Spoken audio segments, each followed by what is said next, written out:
పొత్తుల్లో భాగంగా సీట్లు ఎవరి అభ్యర్థులు వాళ్ళు ప్రకటించిన తర్వాత వస్తున్నటువంటి వైబ్రేషన్స్ ఇటు జనసేన పార్టీలో కావచ్చు, ఇటు టీడీపీలో కావచ్చు, వాళ్ళ పార్టీలో నుంచే వాళ్ళ సీనియర్లే ఎవరైతే ఆస్పిరెంట్స్గా ఉన్నారో టికెట్ దక్కనటువంటి వాళ్ళు ఇస్తున్నటువంటి వైబ్రేషన్స్ రేపు ఎలక్షన్స్కి ఏ విధంగా లీడ్ అయ్యే అవకాశం ఉందంటే సహజమండి. ఇది ప్రతి ఎన్నికల్లో జరుగుతాయి. ఒక్కొక్క ఎన్నికలో అటు ఇటు జరగవచ్చు. కానీ ఈ రేంజ్లో అయితే జరగవు కదా. లేదండి, ఇంతకుముందు ఆదాల ప్రభాకర్ రెడ్డి గారు సీట్ ఇస్తే సీటుకి నామినేషన్ పత్రం పట్టుకెళ్ళి ఆ బిల్లు రాగానే జంప్ అయిపోయారు. కానీ ఇవాళ మాత్రం అనేక మంది ఎంపీలు మారారు. వల్లభనేని బాలశౌరి గారు జనసేనకి వెళ్ళిపోయారు, అధికార పార్టీ నుంచి వెళ్ళిపోయారు చూడండి. అలాగే గూడూరు ఎమ్మెల్యే వరప్రసాద్ గారు ఇప్పుడు బీజేపీలో కాళ్ళపారాన్ని ఆరకముందు అన్నట్టు సంతకం పెట్టకుండానే ఆ సంతకం అప్లికేషన్ సంతకం కాకుండా వెళ్ళి అభ్యర్థిని అని చెప్పి ఆయన వచ్చేసారు. అలాగే ఇద్దరు ఎమ్మెల్యేలు ఎలిజే గారు చింతలపూడి నుంచి మరియు ఆర్థర్ గారు ఇద్దరు ఎమ్మెల్యేలు వైఎస్ఆర్ కాంగ్రెస్ పార్టీ నుంచి వైఎస్ఆర్ తెలంగాణ పార్టీ అధ్యక్షురాలు మాజీ అధ్యక్షురాలు ఆంధ్రప్రదేశ్ పిసిసి అధ్యక్షురాలు షర్మిల గారు ముందెళ్ళి చేరిపోయారు. అది కూడా హైదరాబాద్లో లోటస్ పాండ్లో. సరే చేరిపోయారు, ఎక్కడన్నా సరే ఏదైనా కానీ చేరిపోయారు. అలాగే కేసీఆర్ నాని గారు అటు జంప్ అయ్యారు. ఎవరు ఎంపీ కర్నూలు ఎంపీ గారు సంజయ్ కుమార్ గారు ఆయనేమో తెలుగుదేశంలో వెళ్ళిపోయారు. అందుకని అన్నీ విచిత్రాలుగా జరుగుతున్నాయి. కానీ ఉత్తర భారతీయ జనతా పార్టీ క్యాండిడేట్స్ తెలుసు కదా, ఎంపీ క్యాండిడేట్స్ చెప్పండి ఎవరు మీరు? కొత్తపల్లి గీత గారు ఏ పార్టీ అండి? కొత్తపల్లి గీత గారికి అరకిచ్చారు. వైఎస్ఆర్ కాంగ్రెస్ పార్టీలో ఎంపీ కిందకి ఆ ఎంపీ ప్రమాణ స్వీకారం చేయడానికి అటు ఇటు ఉండగానే మళ్ళీ తెలుగుదేశం జంప్ అయిపోయారు. ఆవిడ మీద అనర్హత పిటిషన్ చేసింది వైఎస్ఆర్ కాంగ్రెస్ పార్టీ. 5 ఏళ్ల పాటు మీరా కుమార్ గారు కదా, ఎవరు ఆవిడ సుమిత్ర మహాజన్ గారు తేల్చలేదు. తెలుసు కదా ఆవిడ సంగతి. ఆవిడ తేల్చలేదు. ఆవిడ పార్టీ జంపింగ్ ఆవిడ. తర్వాత రెండో సీటు చెన్నై గారి సీఎం రమేష్ గారు కడప జిల్లా నుంచి వచ్చారు. ఆయన ఏ పార్టీ మీకు తెలుసు, నేను చెప్పేది ఏంటి. తర్వాత శ్రీమతి పురంధేశ్వరి గారు ఎన్టీ రామారావు గారు తనయ్య 2004 నుంచి 2014 వరకు కాంగ్రెస్ పార్టీ మంత్రి పదవి ఇచ్చి గౌరవించింది. కాంగ్రెస్ పార్టీ ఓడిపోగానే పార్టీ మార్చి దీంట్లోకి వచ్చారు. ఇప్పుడు అధ్యక్షురాలుగా ఉన్నారు, 10 ఏళ్ళ నుంచి ఉన్నారు. ఆవిడ కూడా బేస్ కార్యకర్త కాదు. తర్వాత మన వరప్రసాద్ గారి గురించి ఇందాక చెప్పుకున్నాం. ప్రజారాజ్యం పార్టీ నుంచి పోటీ చేశారు, ఆయన రాజీనామా చేసి తెలుసు 2009 ఎన్నికల్లో. వైఎస్ఆర్ కాంగ్రెస్ పార్టీ ఎంపీగా మళ్ళీ అక్కడి నుంచి బయలుదేరి గూడూరు ఎమ్మెల్యేగా చేసి సీటు పోయేటప్పుడు ఇప్పుడు బీజేపీలో చేశారు. ఇక అందరి గురించి చెప్పుకోవాలంటే లాస్ట్ బాల్ గారు ఆంధ్రప్రదేశ్ నెట్టేట ముంచేసిన నల్లారి కిరణ్ కుమార్ రెడ్డి గారు, వాళ్ళ తమ్ముడు గారు పీలేరులో పోటీ చేస్తున్నారు కదా, రాజంపేట సీటు తెచ్చుకుని ఆయన అక్కడ అదృష్టాన్ని ఆయన పరీక్షించుకుంటున్నారు. ఇందులో ఒకడు ఎవరంటే భూపతిరాజు శ్రీనివాసవరం గారు నరసాపురం కాన్స్టిట్యున్సీకి సంబంధించిన రఘురామ కృష్ణరాజు గారు సీటు కాజేశారని చెప్పి వాళ్ళు అభిమానులు ఫీల్ అవుతున్నారు. ఏదైతే ఉందో ఆయన ఒక్కడే ఆ పార్టీలో ఆర్ఎస్ఎస్ కార్యకర్త, బీజేపీ కార్యకర్త ఒక్కడే. ఇది పొజిషన్. ఇక తెలుగుదేశం వాళ్ళు ఎవరండి? ఇవాళ అక్కడి నుంచి ఎవరు బైరెడ్డి శబర్ గారు బీజేఎం భారతీయ జనతా పార్టీ రాష్ట్ర యువజన నాయకురాలు వారు ఇప్పుడు మంద్యాల పార్లమెంట్ నుంచి తెలుగుదేశం పార్టీ అభ్యర్థి. తర్వాత తెలంగాణలో ఉన్న బీజేపీ అధికార ప్రతినిధి గవర్నీయులు తెన్నేటి గారు ఆయన అక్కడి నుంచి జంప్ అయ్యి ఆంధ్రప్రదేశ్లో పడి ఆంధ్రప్రదేశ్లో బాపట్ల ఎంపీ సీట్ కానీ తెలుగుదేశం పార్టీ నుంచి పోటీ చేస్తున్నారు. విచిత్రాలు జరుగుతున్నాయి. అలాగే మీరు కనుక మన వైఎస్ఆర్ కాంగ్రెస్ పార్టీలో చూసుకుంటే అక్కడ క్యాండిడేట్స్ని ఇక్కడి నుంచి అక్కడికి షఫుల్ చేయటం ఎవరో ఒకళ్ళు, కానీ అక్కడి నుంచి ఎక్కువే బయటికి వెళ్ళేది ఉన్నాయి. ఇప్పుడు కేసీ నాని గారు వచ్చారు, ఆయన సీట్ ఇచ్చారు. వసంత కృష్ణ ప్రసాద్ ఇంకొక ఎమ్మెల్యే ఆయనకు తెలుగుదేశం సీట్ ఇచ్చింది. అలాగే పార్థసారథి గారు కొలుసు పార్థసారథి గారికి సీట్ అక్కడ ఇచ్చారు. అలాగే నెంబర్ ఆఫ్ ఎమ్మెల్యేస్ ఇవన్నీ మారుతూ ఉన్నాయి. అయోమయం అంతర్ధానం ఈ పార్టీలో ఆ పార్టీకి వెళ్ళారా, తెలంగాణ వాళ్ళు ఆంధ్రాకి వెళ్ళారా, అక్కడి నుంచి పోటీ చేశారా, లేదంటే ఏ పార్టీ టికెట్ ఇచ్చినా కూడా ఏ పార్టీ బ్యాక్గ్రౌండ్ ఉన్నా ఇప్పుడు ప్రస్తుతానికి ఆ పార్టీలు టికెట్ తెచ్చుకోవడం అది వాళ్ళ ఆర్థిక బలం మీద అంగబలం మీద ఆధారపడి ఉండే విషయం అనుకోవచ్చు. కానీ వీటన్నిటికీ మించి సొంత పార్టీలోనే వ్యతిరేకత అనే దాన్ని ఎలా చూడాలంటారు? అసలు అన్నిట్లో ఉందండి.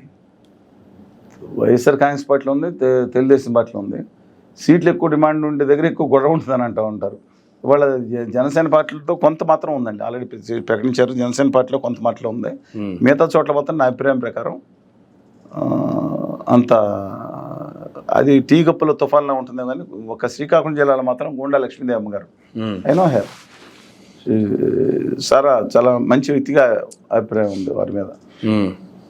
కిమిడి కళా వెంకటరావు గారు. ఆ సీట్ ఏమో వేరే ఆయనకి ఇచ్చారు. కిమిడి కళా వెంకటరావు గారు హెచ్ఎల్ సీట్ని తీసుకెళ్ళి బీజేపీ ఉత్తర భారతీయ జనతా పార్టీకి చూడటం జరిగింది.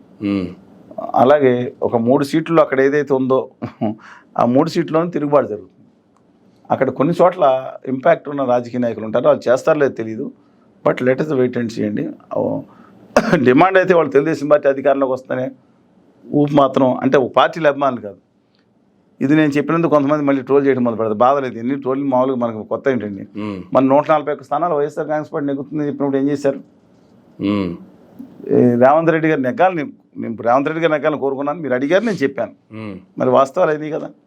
నాకు ఆధారాలు ఏంటంటే వాళ్ళ ఒక సెఫాలజీ సంస్థ కాదండి, 4 సెఫాలజీ సంస్థలు, అందులో మిత్రులు ఉన్నారు, మా ఊరు వాళ్ళు ఉన్నారు, ఒక గొప్ప స్థాయికి చేరిన మిత్రులు, నాతో పాటు కలిసి పనిచేసిన వాళ్ళు ఉన్నారు ఇవాళ.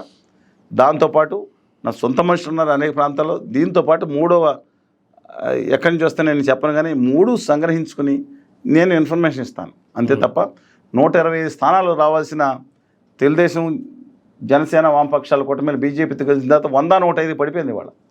47 స్థానాలు ఉండాల్సిన జగన్మోహన్ రెడ్డికి 47 వస్తాయంటే ఎస్, ఎందుకు తెలుగుదేశానికి 23 వస్తాయనుకున్నారు ఎవరన్నా? రావాల్సిన జగన్మోహన్ రెడ్డి గారి గ్రాఫ్ ఇవాళ గత 2 నెలల నుంచి పెరుగుతా 70, 75, 77 దాకా వచ్చిందండి. ఇంకా ఎలక్షన్స్ ఇంకా 50 రోజులు ఉంది. ఈ 50 రోజుల్లో ఇంకా పెరిగే అవకాశం ఉందా? పెరిగాయి అంటే 2 మైనస్లు ఉన్నాయి దాంట్లో. ఒకటి, తెలుగుదేశం కూటమి బీజేపీతో కలిసిన తర్వాత ఆ గ్రాఫ్ పడిపోతుంది. నేను మళ్ళీ చెప్తున్నాను, ఈ పర్సంటేజ్ గుర్తుపెట్టుకోమనండి ఎవరన్నా. మార్చి 20వ తారీఖు 10వ తారీఖు వరకు సంగ్రహించిన వివరాలు, మిగతా అడిషన్ చేసిన తర్వాత ప్రకారం వైఎస్ఆర్ కాంగ్రెస్ పార్టీ గ్రాఫ్ ఎంత చూసినా సరే 42.8% దగ్గర స్టక్ అయిపోయి ఉందండి. ఈ కూటమి యొక్క గ్రాఫ్ ఇంక్లూడింగ్ బీజేపీ, ఉత్తర భారతీయ జనతా పార్టీ అనేది నాకు ఇష్టం లేకపోయినా అది వేరు, ఉద్యమంగా మోసం చేసి, కానీ అక్కడ యథాతథంగా మనం చూసుకుంటే 45.3% అంటే 2.5% ఆధిక్యత ఉంది. అందుకని 105 స్థానాలు మీకు 70 స్థానాలు అంటున్నాను. అలాగే 3వ పార్టీలకి, ఇతర పార్టీలకి కాంగ్రెస్, వైఎస్ఆర్ తెలంగాణ పార్టీ మాజీ అధ్యక్షురాలు, మన పిసిసి ప్రస్తుత అధ్యక్షురాలుగా లీడ్ చేస్తున్నాం కాంగ్రెస్ పార్టీ కానీ, సిపిఐ, సిపిఎం కూటమి, ఇండియా బ్లాక్ కానీ మిగతా వాళ్ళగా 3.9% వచ్చే అవకాశం ఉంది. 1.14% ఎంతో నోటాకి వచ్చే అవకాశం. ఏకంగా అన్డిసైడెడ్ ఓటర్స్ ఎక్కడ 3% ఉంటారు, 4%. అంటే ఓటింగ్ వీళ్ళకి వేస్తారా లేదా మేము చెప్పలేమంటారు చూసారా, ఆ చెప్పలేమనే బటన్ ఉండాలి. ఆప్షన్ లేకపోతే 7 వేస్తారు. ఆ బటన్ అనే బటన్ 6.85% దాకా వెళ్ళిందండి, 86% దాకా. 6.86% రాష్ట్రంలో ఇంకా అన్డిసైడెడ్ ఓటర్స్. మోస్ట్లీ ముస్లిం మైనారిటీస్ జగన్మోహన్ రెడ్డి గారు కూడా వెనకమాల ఈయన నమ్మాలా, డైరెక్ట్కి వెళ్ళి కలిసిన బాబు నమ్మాలా అని డోలామైన స్థితిలో కొంతమంది ఉన్నట్టున్నారు. అలాగే రేపు ఎవరు మోస్ట్ ఇంపార్టెంట్ జనం అనుకుంటా ఉన్నారు. బట్ ఈ రోజున నా అభిప్రాయం ప్రకారం తెలుగుదేశం పార్టీ, జనసేన కూటమి ఆధిక్యతలో ఉంది. ఇంకా పెరిగే అవకాశం ఎందుకు చెప్తున్నానంటే, అంగన్వాడీ వర్కర్స్ విషయంలో రాష్ట్ర ప్రభుత్వంతో సంప్రదింపులు వారి తరఫున కాకపోయినా, వారు ఇచ్చిన అధికారం తరఫున కాకపోయినా ఒక మంచి పని చేద్దాం. నేను, తమ్మటి భరద్వాజ్ గారు, జేడి లక్ష్మణ్ గారు రాష్ట్ర ప్రభుత్వ మంత్రులతో కూడా మాట్లాడుతున్నారు. చీఫ్ సెక్రటరీతో కూడా లక్ష్మణ్ గారు మాట్లాడారు, జవహర్ రెడ్డి గారితో కూడా. అప్పుడు జగన్మోహన్ రెడ్డి గారి దగ్గరికి వెళ్ళి చెప్పి 1000 రూపాయలు అయితే మనం ఇద్దామని మాట్లాడారు. కానీ జగన్మోహన్ రెడ్డి గారులో 2 వెర్షన్స్ ఉంటున్నాయి. ఒకటి లీడర్ కింద, ఒకటేమో పొలిటీషియన్ కింద. ఆయన ఏమన్నారంటే, మీరు 1000 తెలంగాణ కంటే 1000 రూపాయలు ఎక్కువ ఇవ్వాలి కదా అని మాటేమంట. ప్లస్ మినిమం వాళ్ళకి కొన్ని కోరికలు ఉన్నాయి. నేను 5 ఏళ్ళు అయిన తర్వాత ఇస్తానన్న, జూలై ఇచ్చాను, మళ్ళీ జూలై నేనే అధికారంలోకి వస్తాను, 3000 ఇస్తాను, 1000 ఇటువంటి అంటారు. నేను ఎన్నికలు నాకు ఎన్నికలు ఓటమి గెలుపు సంబంధం లేదు, నేను సిద్ధాంతం మీద నిలబడతానంటాను. కాదండి, అన్యాయం జరుగుతుంది, వాళ్ళకి రేట్లు పెరిగింది అని చెప్తే వినలేదు. ఆయన కానీ నిర్ణయం తీసుకుంటారు. కానీ డిస్మిసల్ నోటీస్ ఇచ్చారు చూసారా, 1,05,000 6,000 మంది వర్కర్స్ కానీ, హెల్పర్స్ కానీ, ప్రతి ఒక్కళ్ళు 20 మంది కుటుంబ 20 కుటుంబాలను చూసుకుంటారు వీళ్ళు. గర్భిణీ స్త్రీలు కానీ, పిల్లలు కానీ. వీళ్ళు రేపు పొద్దున బయటకు వచ్చి డిస్మిసల్ నోట్ బాధపడి బయటకు వచ్చి కనుక ఇంపాక్ట్ కానీ చూపిస్తే 23 లక్షల కుటుంబాల మీద డెఫినెట్గా కొంత ఇంపాక్ట్ ఉంటుంది. ఈ మైనస్ కాదా వైఎస్ఆర్ కాంగ్రెస్ పార్టీ? మీరు చెప్పండి, you can counter me, counter with my opinion. అందువలన అదొకటి. ఉపాధ్యాయులు, ఉద్యోగులు వీళ్ళందరూ కూడా వ్యతిరేకం. వాళ్ళ ఇంకా ఎలక్షన్స్ డిక్లేర్ అయినా సరే ఇంకో 2 నెలలు అయితే బయటకు వస్తే డెఫినెట్గా ఇవన్నీ మైనస్ అండి. అందువలన ఇటు. కానీ ప్లస్ జరగబోయేది ఏంటంటే, ఆయన మేనిఫెస్టో ఉంది 10వ తారీఖున. ఆ మేనిఫెస్టోలో కన్నా ప్రజలు ఎక్కువ మంది బాధపడేది ఎలక్ట్రిసిటీ ఛార్జెస్. ఎలక్ట్రిసిటీ ఛార్జెస్ కనుక రేవంత్ రెడ్డి గారి లాగా మాట్లాడితే ఎస్సీస్కి ఇస్తున్నారు already. Below the poverty line ఉన్న వాళ్ళందరికీ 200 యూనిట్లు ఫ్రీ అంటే అలాగే రుణమాఫీ ఆయన నమ్ముతారండి. జగన్మోహన్ రెడ్డి గారి మీద కొంత విశ్వసనీయత ఉంది ప్రజల మీద కంపేర్ టు చంద్రబాబు నాయుడు గారి యొక్క ఫోర్ సైట్ లేదా అభివృద్ధి. ఈయనకి వేరే గేమ్ అది, ఈయనకి వేరే గేమ్. ఈయన సంక్షేమ పథకాల్లో ఈయన రామారావు గారు మొదలుపెట్టిన ఒక లెవెల్కి తీసుకెళ్లారు, ఎవరు రాజశేఖర రెడ్డి గారు. ఈయన దాన్ని మరో లెవెల్కి తీసుకెళ్లారు. దాంట్లో అభివృద్ధి యొక్క బడ్జెట్ కొంత తగ్గిన మాట వాస్తవం. ఈయన చేస్తారంటే కొంచెం అటు ఇటు అయినా ఎక్సెప్ట్ సిపిఎస్ 2-3 తప్ప మీదాన్ని చేసుకొచ్చేది. అందువల్ల ఈయనకా నమ్మకం ఉంది, విశ్వసనీయత ఉంది. చంద్రబాబు గారి విశ్వసనీయత ఒక అభివృద్ధి ఫోర్స్ అన్నీ అది వేరే ఉంటుంది అనుకోండి. అందువల్ల ఇది కనుక నమ్మితే మళ్ళీ ఈయన ఫ్రైలోకి వస్తాడు.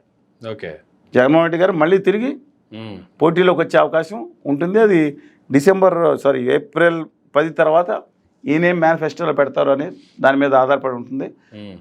అది నా అభిప్రాయం అండి ప్రస్తుతం. కానీ రఘురామకృష్ణరాజు గారు మాత్రం బహుశా తెలుగుదేశం పార్టీ టికెట్ ఇస్తే అసెంబ్లీలోకి రావచ్చేమో అని అనుకుంటున్నాను. పార్లమెంట్లో ఇప్పటివరకు ఉన్నారు కాబట్టి ఒకవేళ ఇక్కడ థ్రెట్ ఉన్నా, ఇబ్బందులు ఉన్నా ఢిల్లీలో హ్యాపీగా ఉన్నారు. రేపు అసెంబ్లీలోకి రావాల్సిన పరిస్థితి వస్తే నియోజకవర్గానికి హోంమంత్రి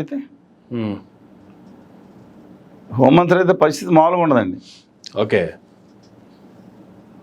చెప్తున్నానండి, ఒకసారి ఆయన ఎగిరి పడ్డారంటే ఎవరి మీద అక్కడ అయిపోతారు. కానీ ఒకటి మాత్రం ఆయన చేసిన తప్పు ఏంటంటేనండి, ఏ రాజకీయ పార్టీల అధినేతలన్నా సరే అందరూ ఉండగా వాళ్ళ కుమారుడు లోకేష్ గారన్నా ఏమంటే మీరు ఇలాగ పోటీ చేస్తారంటే కదా విశాఖపట్నం అంటే, నేను ఎలా చేస్తాను అది నాన్నగారు కానీ పార్టీ నిర్ణయం తీసుకుంటా అంటారు.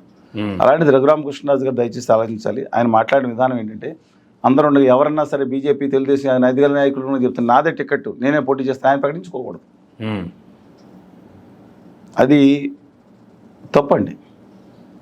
ఓకే 20% ఓటింగ్ రాకుండా ఆయన డిఫరెంట్గా ఇదే క్లారిటీతో చాలా క్లారిటీగా ఉన్నారు. 3 పార్టీలు కలుస్తాయి, 3 పార్టీలు కలిసి ముందుకెళ్తే ఆ 3 పార్టీలో ఎక్కువ కూటమిలో ఏ పార్టీ నుంచి అయినా సరే ఆ నర్సాపురం కేటాయిస్తే ఆ పార్టీ నుంచి నేను మరలా ఎంపీగా పోటీ చేస్తానటువంటి క్లారిటీతో చాలా క్లారిటీగానే ఉన్నారు. అది బహిరంగంగా ప్రకటించడం అనేది మంచిది కాదు. వారు దాన్ని ఆలోచించుకుని సవరించుకోవాలి. పాజిటివ్ ఒపీనియన్ బహిరంగంగా చెప్పడం వేరు. అధినాయకులతోనే మాట్లాడాను ఆయన మీద అధినాయకులందరూ వారు మాట వింటారని నమ్మకం కావచ్చు, కానీ అది ఒక రాంగ్ సిగ్నల్ చూపిస్తుందండి. అర్థం చేసుకుంటే తెలివితో ఆలోచించి అర్థం చేసుకుంటారు. కాదు నేను చెప్పిన దానికి కరెక్ట్ ఉంటే నాకు ఇష్టం అవుతుంది. బట్ అది మంచి సిగ్నల్స్ పంపించదు. అది వ్యక్తిగత అహం కింద వస్తుందండి. ఆయన కాన్ఫిడెన్స్ అండి వచ్చు, సెల్ఫ్ కాన్ఫిడెన్స్ వీళ్ళందరూ ఆయన దగ్గర ఉన్నారనే ఒక భావం ఉండొచ్చు positive. But it will cause negative impact. అందువల్ల కానీ ఆ సీటు సునాయాసంగా నెగ్గే సీటు. ఇవాళ వరం గారి దగ్గర డబ్బులు లేవనుకుంటున్నారు, కానీ వరం గారు వెనకమాల గోకరాజు గారు ఉంటారు. ఇవాళ ఇంపాక్ట్ చాలా చూపిస్తుందండి. బట్ ఆయన ఈ డోంట్ వాంట్ టు లీడ్. ఆయన తిరిగి వెనక మీద కూర్చునే మనిషి కాదు రఘురామకృష్ణరాజు గారు. తిరిగి మళ్ళీ విజృంభిస్తారు. విజృంభణ మీరు వెండి తెర మీద చూస్తారని మీరు అనుకోవచ్చు, కానీ ఆయనకి మాత్రం ఆ పార్టీ నెగ్గొస్తే మాత్రం అసెంబ్లీలో జగన్మోహన్ రెడ్డి గారు ఎదురుగుండా ఆయన ఉంచుంటారు. కానీ ఈ మధ్య చాలా మంది కామెంట్లు కూడా పెడుతున్నారు, రేపటి నుంచి చంద్రబాబు గారి మీద రచ్చబండ్లు ఉండబోతున్నాయి. ఇంత పోరాడినా ఎంత సపోర్ట్ చేసినా రఘురామరాజుకి టికెట్ ఇచ్చుకోలేనోడు ఇంక పోలవరాన్ని కడతాడా, రేపు నుంచి చంద్రబాబు మీద రచ్చబండ పోలవరంకి అనేటువంటి కామెంట్లు కూడా రన్ అవుతున్నాయి. కాదండి, చంద్రబాబు నాయుడు గారి కుటుంబ సభ్యుల్ని, బాలకృష్ణ గారి, కేశవ్ గారు లాంటి వాళ్ళని, కులాలని, అమరావతిని నికృష్టంగా దూషించిన వ్యక్తులకు ఇంకా ఎమ్మెల్యే టికెట్లు ఇచ్చున్నారు. పేర్లు చెప్పనండి. వాళ్ళ తప్పు కాదు, వాళ్ళ అవకాశం కోసం వాళ్ళు ప్రయత్నించారు. ఇచ్చేవాళ్ళకి ఉండాలి కదండి. మార్చుకున్నారంటే ఏది జగన్మోహన్ రెడ్డి వచ్చిన తర్వాత కూడా ప్రజావేదికను కూలగొట్టి ఆనందపడిన వాళ్ళు తప్పు అని అంటలేదు. I don't want to find fault with them. They are season positions, మిగతా వాళ్ళు ఇచ్చున్నారు. కానీ రఘురామకృష్ణరాజు గారు ఆ పని చేయలేరు. ఇప్పటికే 4-5 సార్లు మార్చారు. మొదటిసారి తెలుగుదేశం అన్నమాట, తర్వాత బీజేపీ అన్నారు, తర్వాత వైఎస్ఆర్ కాంగ్రెస్ పార్టీ అన్నారు, మళ్ళీ ముందుకెళ్ళారు. ఆ రోజు ఆయన చేసింది ఒక పార్టీ నాయకుడి కోసం ఎంతకు తెగించారు. ఆయన ఒక పత్రిక యజమాని, సిబిఐ జాయింట్ డైరెక్టరు, మధ్యలో ఉంటే వాళ్ళందరూ కాల్ రికార్డ్స్ తెప్పించి కేసు పెట్టించుకున్నారు. ఆయన ఇల్లీగల్గా ఆయన తెప్పించుకుని చేశారని చూశారు మీరు. ఆ తర్వాత మళ్ళీ ఆ పార్టీలోకి వెళ్ళారు, వచ్చారు, సైకో అన్నారు, మళ్ళీ ఆ పార్టీలో ఆయనకి లేకపోతే లేకపోయింది. ఇచ్చేవాళ్ళకి బుర్ర ఉందండి.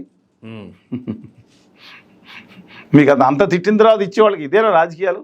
ఓకే. మీరు ఇవాళ మాట్లాడుతున్నారు, మరి వైఎస్ఆర్ కాంగ్రెస్ పార్టీ చిక్కడాలు ఇచ్చింది. నేను అడుగుతున్నానండి.